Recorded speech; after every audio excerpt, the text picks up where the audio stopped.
Raw last night was live from Kansas City. And when you think about Kansas City, you think about the back-to-back Super Bowl champion Chiefs. You think about Patrick Mahomes, but you don't necessarily think about Mahomes when you think about WWE until last night.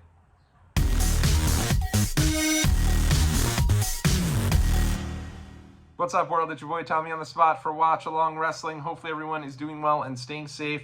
In this video, I'm going to break down last night's WWE Monday Night Raw with my thoughts on every big part of that show, including my full thoughts on the exhausting WWE draft and what they can do to make this thing more worthwhile. I don't think the WWE draft has been worth anyone's time in about 8 years, so let's dive into that. Let's start right there, and I'll tell you everything that I found wrong with the draft and some things I really did enjoy about the draft. Now, first and foremost, the draft was split up over SmackDown and Raw. I did not do a SmackDown recap. Honestly, for me, I have a hard time with these drafts. They don't make very much sense, especially right off the heels of the NFL draft, which is such a big success. And I assume that's why WWE does this. They try to kind of play off the NFL draft, and I think their draft shows do very, very well. And at the end of the day, they would make a lot of sense if a couple of things. Number one, if WWE took their roster split seriously, these would be a much bigger deal. The problem is it feels like people just move in and out all over the place. I don't think they've really been super strict with their rosters. If you had asked me a couple weeks ago where each person was on their roster, I think it would be really difficult in order for me to be able to figure out who that is. You have the SmackDown, you have the women's tag titles and the men's tag titles bouncing back and forth. Roman Reigns bouncing back and forth. And so it becomes very confusing. You have people going from Raw and SmackDown down to NXT. And I think that if WWE wants these rosters to be these drafts to be much more impactful, I think they have to go out of their way to try to really make it like, all right, these are our rosters, and we're going to make each show feel different, and each show means something about who is a part of each show. And you think back to the draft in 2005, that's the one everyone remembers, that's the one everyone loves, right? John Cena shows up on Raw, and it was like, holy shit. And that's because John Cena was Mr. SmackDown. He was synonymous with SmackDown. He was never really on Raw. And so when he moved over to Raw, it was like, wow, John might actually be the guy. Because when they brought John over to Raw, it felt like, all right, maybe it's not Batista as our number one anymore. Maybe Batista's now that 1A, and John has surpassed him as the face of WWE. And then on top of that, you had then two champions. They separated each pick out over a month, and so you had an overlap where the pay-per-view was there for that Vengeance 2005 show where both John Cena was defending his title and Batista was defending his title, and then it made you think for a second that maybe they'll do something different with the SmackDown title because maybe everyone will be on that show until they finally teased it long enough and then eventually revealed that Batista had moved over to SmackDown. But for that month, it felt like each draft pick that they did at each show really meant something, and it was honestly, I thought it was really well done. Then honestly, the one that jumps out the most to me, other than the first one was pretty good, but I think the one that jumps out the most to me was 2016. Not only did you have the draft taking place there, but you also had the second screen experience on the WWE Network. So while this draft was going on, you really had individuals sitting in the WWE, I think it was in WWE headquarters in Stamford, and they were giving their analysis on each one of the picks and each one of the selections. They'd ask the general managers, hey, what made you choose that decision? They'd talk to the wrestlers about where they were going to end up, why they were going on SmackDown, why they were going on Raw. And honestly, I found that second screen experience to be more entertaining than the actual broadcasts that night. I was watching that show throughout the night on the feed on the network because it felt like that was specific and really focused on the draft. And remember, the reason you're tuning into these Raws and SmackDowns is because of the draft. That's what it's presented as. That's why it's made to feel like it's a bigger deal than a Raw or SmackDown show. Me personally, again, I don't like the draft, but at the end of the day, I find myself watching the matches and the storyline development kind of like, come on, let's go, let's move, because you really just want to get to the next draft selections and see where things are at. And if you remember correctly, back in 2016, if you're thinking, I don't remember this at all, the thing it's probably most remembered for is poor Kalisto saying he was going to do lucha things and then running off sort of frustrated. But in all honesty, it was a really good deal. And then the thing that worked with 2016 as well is that Raw and SmackDown felt like two completely different shows. 2016, the land of opportunity with Shane McMahon and Daniel Bryan on SmackDown. SmackDown was can't miss from that draft probably until about WrestleMania 33. It was really great stuff throughout, and it felt so different than what you'd get on Raw. And I think that's what you need to do. And you need to give each show a different feel. You need to really, they had Talking Smack at the time, and Talking Smack was like really good at the time. It was can't miss as well, at least in my opinion. So I'm hoping that's what they do here with this this new draft. Yeah, not everybody switched brands. Not everybody has to switch brands. I don't think that necessarily matters. I think what the problem with this particular draft is you didn't have the general managers. It should have just been the general managers making each pick. It should have been, each general manager should have had a clear strategy behind why each pick was taken. It should have been, with the first pick of the draft, we pick, Bianca Belair. And then afterwards, let's go back and ask Adam Pearce and say, hey, what is the deal, or Magnus, hey, why would you go ahead and pick Bianca Belair? And then he can kind of go through it and explain his strategy behind it, why it makes the most amount of sense, all the accomplishments of Bianca Belair. I needed to make sure that we secured Bianca Belair and kept her because of this, and this. That's all I'm asking for. This isn't difficult. And in all honesty, what I think WWE should consider doing is moving the draft to its own broadcast away from episodes of Raw and SmackDown. I don't know if these are just like booming rating successes and that's why they do them on the show, but I really think if they were like, hey, come join us, we're going to do this live Thursday night on Peacock or on, wherever, and it's just going to be straight up, it's going to be a 2-3 hour special just about the draft with the war rooms and the thinking and the analysis. I think that would get over so much more so than the actual draft. Instead, what this kind of feels like is we're kind of in a holding pattern post-WrestleMania. Nothing really matters until the draft is official. The rosters don't officially lock until next week, so in particularly the matches on these shows didn't mean all that much. And at the same time, it really just feels like kind of that dip after WrestleMania until the rosters lock, and then you get to see the direction for everyone, what they're going to do with some of the NXT call-ups, the new direction for some of the characters towards SummerSlam. So I think they should really reconsider this whole draft thing. Another piece is nobody mattered less than the legends they brought in to do Raw and SmackDown, and the fact that they brought the same legends back for both SmackDown and Raw, like no one else was available, even though right backstage you have the Hurricane. Right backstage, you have Jason Jordan. Give them an opportunity to come out. Wouldn't it be cool to see Kurt Angle and Jason Jordan show up and do a draft pick? I think that would be so much more impactful than seeing the Dudleys again. No disrespect for the Dudleys. We just saw Bubba on the Hall of Fame and at WrestleMania. Now here he is doing this, that, and the third. Next time you need Dudleys to actually do something impactful, do you think it will matter at all? Not really, because you just had them doing pretty innocuous segments on Raw and SmackDown for these draft selections. So I hated the use of the legends. And I really wish they kind of would have done something differently moving forward. And I hope they do. I hope they revamp this and move forward with it. But let's dive into the draft, because another problem I had, and I feel like I'm usually very positive on Watch Like Wrestling. Today I'm just full of piss and vinegar and crankiness, and I apologize.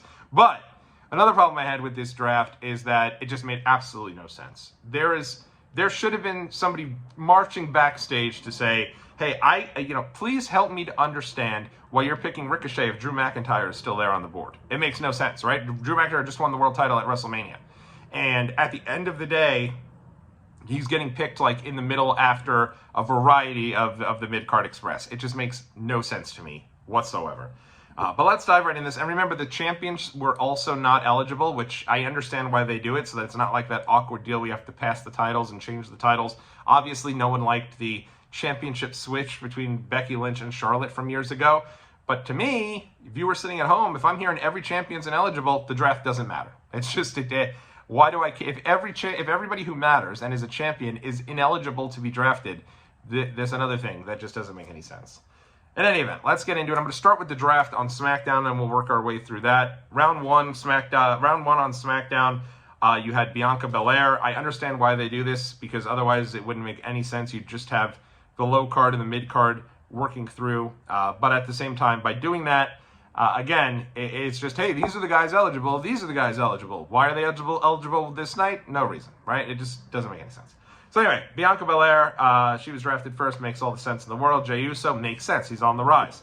Then you had Carmelo Hayes. One thing I loved about the draft is the use of NXT, and that they actually had a live feed of the Performance Center and the entire NXT rosters coming together to celebrate each one of the call-ups, each one of the draft picks. That was cool. Not only that, they even had a crowd. I don't know if they got this crowd to come in and just kind of hang with the NXT roster for each show by sitting in the audience during this, or if this is just their friends and family and employees.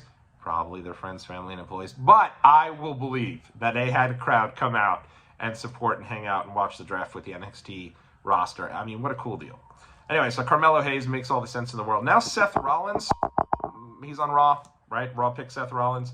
So great to see Carmelo Hayes on SmackDown. I hated that he debuted and lost to Cody. Obviously, he's not going to beat Cody, but don't book him against Cody. He could have had a very competitive match against Randy Orton and gotten a win. How much would he mean in that? But instead, he has a match against Cody and loses on his debut. I understand they're trying to recreate the whole Ruthless Aggression deal with John Cena going up against Kurt Angle. But for me, I think a win is always more impactful than a nice performance into a loss. It's just me. Yeah, so Raw, Seth Rollins, fine. SmackDown, Randy Orton. Raw, Braun Breaker. Obviously, you knew Braun was going to be picked. I actually thought Braun was going to be the first pick because he is going to be pushed to the moon. I expect him to do huge things. Not a huge Braun guy, but I certainly do like him more than I did when he was in NXT 2.0, and I think he's really shown the range of what he can do. So let's see. Hopefully, they continue to do that. I don't know how much longer we could do the squash matches, but I think he's going to be positioned similarly to how Braun Strowman was coming out of that 2016 draft. SmackDown, Nia Jax. Raw, Liv Morgan. SmackDown, LA Knight. Raw, Ricochet. SmackDown, The Bloodline, Solo Sikoa, Tama Tonga, and Paul Heyman. So all of those guys matter less than Ricochet. The appeal of Ricochet matters so much. They picked him before the freaking Bloodline, which okay. And then you got AJ Styles on Raw. I'm sorry, you've got Sheamus on Raw, AJ Styles on SmackDown, Alpha Academy on Raw, Andrade on SmackDown, and the second NXT call-up, Kiana James. I like Kiana James. I actually think she's good. She's not really been on NXT TV, though, so it kind of is like it didn't make too much sense. It was kind of a situation where she moved forward, and she's now going to get an opportunity here on the Raw brand. I think it's great.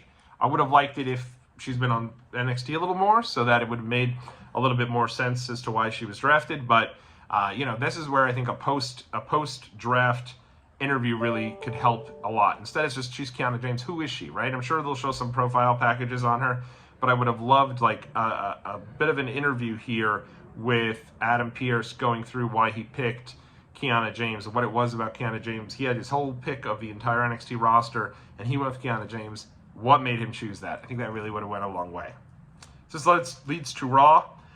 First pick in Raw, and I remember when Finn Balor was picked, one of the first picks of Raw in 2016, and it was like, damn, they really like Finn Balor. All right, let's go. Let's see how this goes. So I get what they're doing here. Jade Cargill's picked first. I have no problem with that, again, because you're building her up. First pick for Raw last night, Imperium, Gunther and Ludwig Kaiser. So Giovanni Vinci is officially out of Imperium, and he's not done. He's going to actually get a solo shot on SmackDown. We'll get to that in a bit. Next up, Kevin Owens, then followed by Damage Control, again without Damian Priest, because Damian Priest is the world champion, so Damage Control remains on Raw along with Damian Priest. Next up, The Pride, Bobby Lashley, Montez Ford, Angelo Dawkins, and B-Fab. What have they done to get picked? So, it was the first pick of the second round for SmackDown, and then CM Punk. So they wanted those guys over CM Punk. It should have been Jade Cargill, then CM Punk. I don't understand what they're doing, but is what it is. Next up, Tiffany Stratton, no problem with that. Then next up, the returning Braun Strowman. Haven't seen Strowman for a while. Last time we saw him, he was in a tag team with Ricochet. It does appear that, that is no more, though both of them are on the Raw roster, so we'll see. Then it becomes the part that really made me cranky beyond anything else. Legado del Fantasma was drafted to SmackDown. LWO drafted for Raw. So we're separating those off. Fine. Let's see what they can do as their own standard entity when they're not playing off each other. I feel like there's more to tell in that story, but fine. It is what it is. Shinsuke Nakamura over to SmackDown. Shinsuke hasn't won a match on TV in years, and he's picked before the next pick for Raw, which was Drew McIntyre. Again, it makes no sense. I apologize. I said Damage Control. Damage Control, obviously, Io Sky, Asuka, Dakota Kai, Kairi Sane, they're all on Raw, so they will be away from Bayley. So Bayley has now, because Bayley is the SmackDown Women's Champion, so Damage Control moves away from Bayley, which is interesting, and they move over now to Raw. They were the last selection of the first round, and then the first selection for Raw for round 4 was the Judgment Day. Finn Balor, JD McDonough, Dominic Mysterio, not Rhea Ripley or Damian Priest, because remember, those, well, they could have done Rhea. I don't know why Rhea wasn't, right? She's not a champion currently, but they didn't do Rhea, so she's very clearly left out of this. So it's Finn Balor, JD McDonough, and Dominic Mysterio. They will join Damian Priest on Raw. SmackDown chose Naomi. Raw chose Ilya Dragunov. So it makes sense for Ilya to get a spot on the main rosters. I think he's done great things in NXT. And I'm excited to see what he can do on the main roster. He's awesome. And now he's on the same brand as Gunther. Let's go.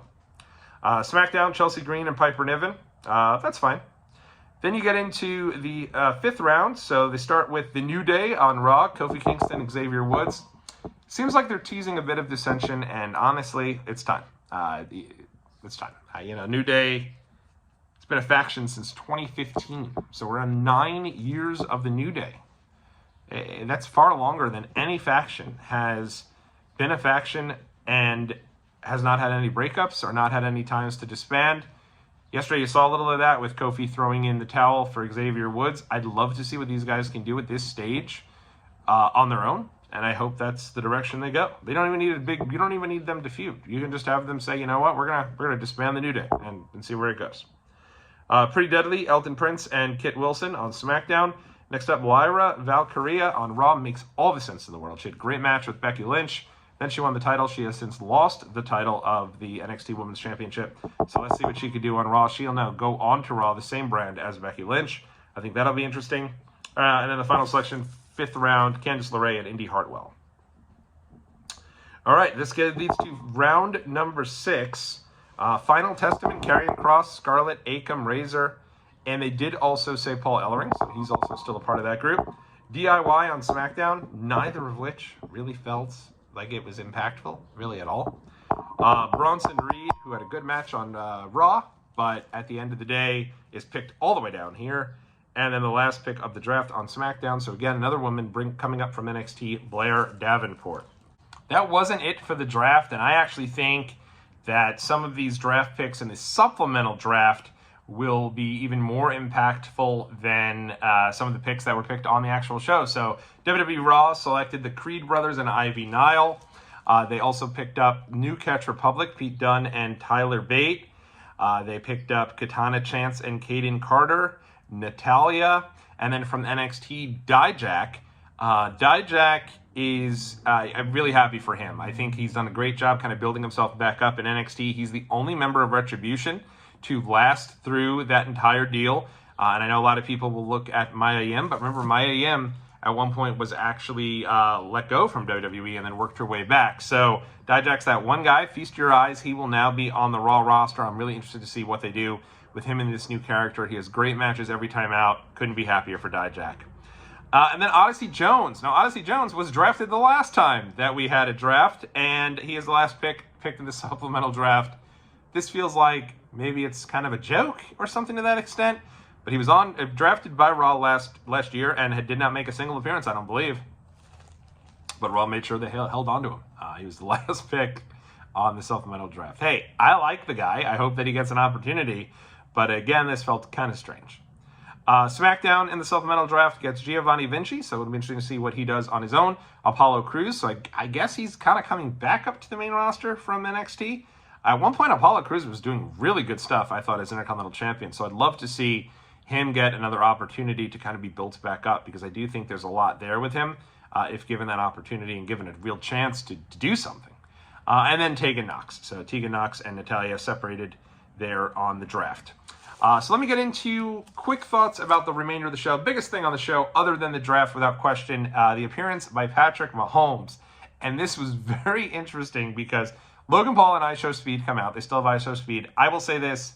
I am not familiar with IShowSpeed. Just because I'm not familiar with IShowSpeed, though, is definitely not any sort of knock on him or any reflection on him, as much as it is a reflection of me being somewhat out of touch. Because the guy's very popular streamer, and he's done well. I think he did well in WrestleMania. I think he's done well kind of as the sidekick here for Logan Paul. Logan Paul clearly sees a lot in him, and they did really, I thought, honestly, a really good job in each piece of this. And, I think it'll be really an interesting idea if he's going to continue to be a part of the show.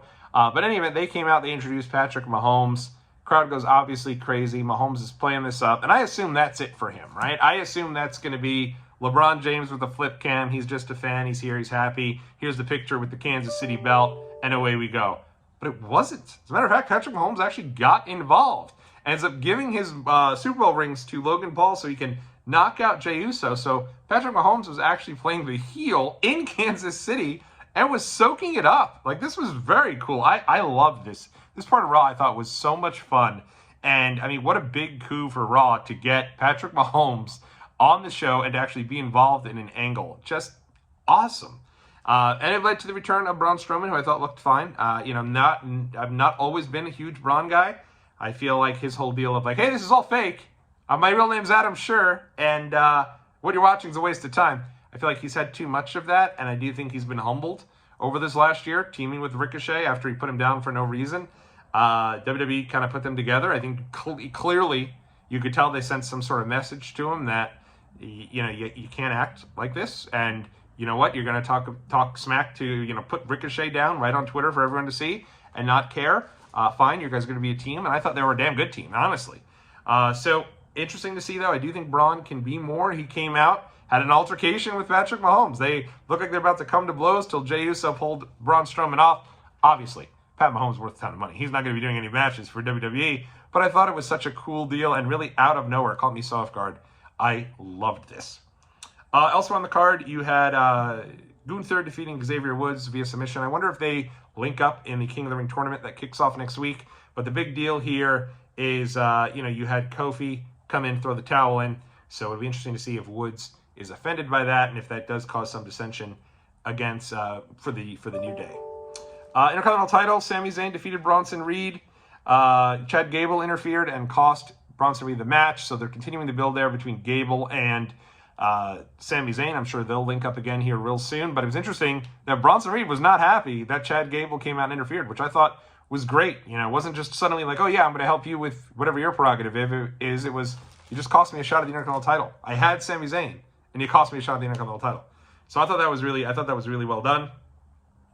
Candice LeRae defeating Maxine Dupree. So they continue to build up Candice LeRae and Indy Hartwell. So I really liked that. And then in the main event, you had Liv Morgan defeating, I apologize, not the main event. It was a profile match in the beginning of the show where basically Becky Lynch came out to a huge ovation. People were not tired of Becky Lynch at all last night in Kansas City. They were very big "you deserve it" chants, excited for Becky Lynch, and this set up number one contender match, Liv Morgan and Nia Jax. I thought it was a really good match, and not Liv Morgan gets the big win. So everyone's saying WWE gave up on Liv Morgan last week. She's now the number one contender for the women's title. Again, let's let these things develop over time.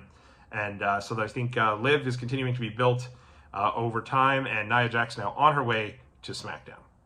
Awesome Truth defeated the Alpha Academy. So, at the end of the day, Awesome Truth continues to be built up as tag champs. I wonder how long they'll go with them in that run as tag titles, as they are more of a comedy act. But you get a big win over Alpha Academy and continue on. And then the main event, I will be honest, I loved the Raw main event. Simple, simplistic, old school.